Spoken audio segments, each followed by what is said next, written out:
देखिए, ये दुर्भाग्यपूर्ण बात है कि इंडी अलायंस, खास करके कांग्रेस और तृणमूल कांग्रेस, ये हमेशा एक वोट बैंक को साधने के लिए, उस वोट बैंक का वोट लेने के लिए लगातार उनके सामने नतमस्तक होती रही है और संविधान को तार तार करती रही है।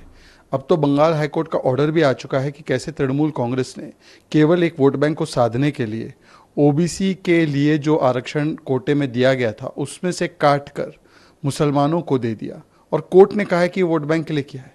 कोर्ट ने इसको असंवैधानिक कहा है। और मोदी जी लगातार पूछ रहे हैं इंडी अलायंस के नेताओं से कि क्यों लिखकर नहीं देते आप कि धार्मिक आधार पर आरक्षण नहीं दी जाएगी, एससी एसटी ओबीसी कोटे से नहीं दी जाएगी, क्योंकि कांग्रेस ने भी ये पूर्व में किया है। क्या उन्होंने कर्नाटका में नहीं किया, तेलंगाना आंध्र प्रदेश में नहीं किया, केंद्र में इसकी बात नहीं की थी जब उनकी यूपीए की सरकार थी?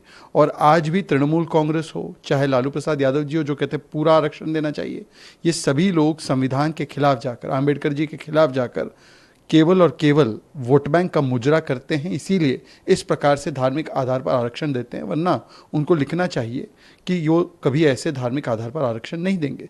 जहाँ तक मुजरे का सवाल है, तो ये शब्दावली उद्धव ठाकरे जी ने भी बोली है, ये शब्दावली संजय राउत ने भी बोली है। तब वो शायद सेकुलर मुजरा था, इसलिए कोई भी लुटियंस और सेकुलर मीडिया इकोसिस्टम को वो शब्द में कोई बुराई महसूस नहीं हुई। आज जब मोदी जी ने पर्दाफाश किया है, तो आज इन सभी लोगों को सारी चीज़ें याद आ रही है। खड़गे जी ने कहा है कि 2047 तक की योजना बना ली है और उन्होंने उनकी तुलना विश से की है। देखिए, यही मोहब्बत की दुकान में इनके नफ़रत का सामान है, जो लगातार नफ़रत के भाईजान परोसते रहते हैं। ये मोदी जी को 125 से ज़्यादा गालियां दे चुके हैं, मरने मारने की कामना करते हैं। इनके प्रत्याशी छत्तीसगढ़ में बोलते हैं लाठी से मारेंगे। इनके एलाय संजय राउत कहते हैं कि औरंगजेब की तरह गाड़ देंगे मोदी को। कोई बोलता है हिटलर की मौत मरेगा, कोई बोलता है कब्र खुदेगी, कोई उनके ओबीसी समाज को गाली देता है, कोई परिवार और मदर को भी गाली देता है।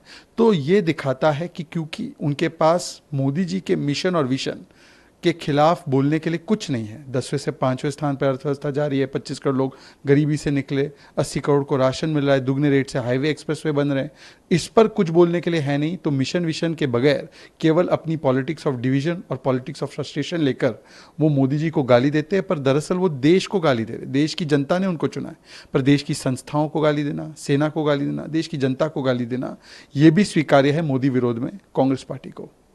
बंगाल में भाजपा उम्मीदवार की टीम पर झाड़ और पार्टी ने तृणमूल कांग्रेस पर इसका आरोप लगाया। टीएमसी का मतलब बन चुका है तालिबानी और तानाशाही मुझे चाहिए, और इसीलिए हमने देखा है कि राजनीतिक हिंसा इनके चरित्र का हिस्सा बन चुका है।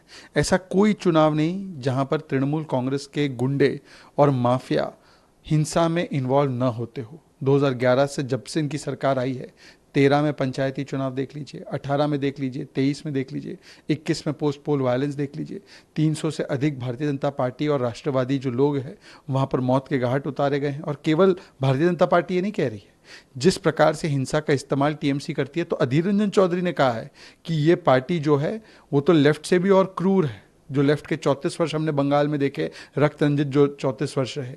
तो इसका मतलब साफ है कि राजनीतिक हिंसा इनका चरित्र बन चुका है। आज माँ माटी मानुष नहीं, ममता दीदी केवल बम ब्लास्ट करने वाले, बलात्कारी और भ्रष्टाचारी को उनकी सरकार बचाती है, और इसलिए इस संरक्षण प्राप्त है, इसलिए इस प्रकार की हिंसा को अंजाम देते हैं। सर, स्वाति मालीवाल का ट्वीट है कि वो कह रहे हैं कि अब धमकियां मिल रही हैं।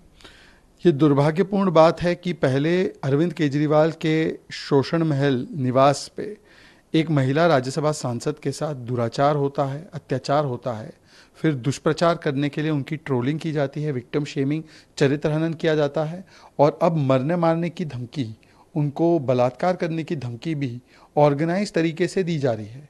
इसका मतलब ये है कि अरविंद केजरीवाल और आम आदमी पार्टी, जो एक समय पर निर्भया आंदोलन की कोख से जन्म लेने का दावा करती थी, आज विभव कुमार के न केवल साथ खड़ी है, न केवल वो विभव कुमार अरविंद केजरीवाल के घर पे पाए जाते हैं सीसीटीवी डिलीट करते हुए, फोन फॉर्मेट करते हुए, उनको संरक्षण न केवल दे रही है, बल्कि चरित्र हनन करने में और विक्टिम शेमिंग करने में कोई भी पीछे नहीं हट रही है आम आदमी पार्टी। यह ऐसा आरोप स्वाति मालीवाल लगा रही है। मुझे लगता है ये गंभीर आरोप है, इस पर दिल्ली पुलिस को भी और एलजी को भी संज्ञान लेना चाहिए। पर सवाल ये बनता है कि आज अरविंद केजरीवाल जी सवाल का जवाब क्यों नहीं दे रहे? अब 13 दिन हो चुके हैं, परंतु उनके मुंह से एक शब्द नहीं निकलता। वैसे तो अन्य मामलों पर वो रोज चीख चीख कर बोलते थे, बिना कोई सबूत हुए बोलते थे।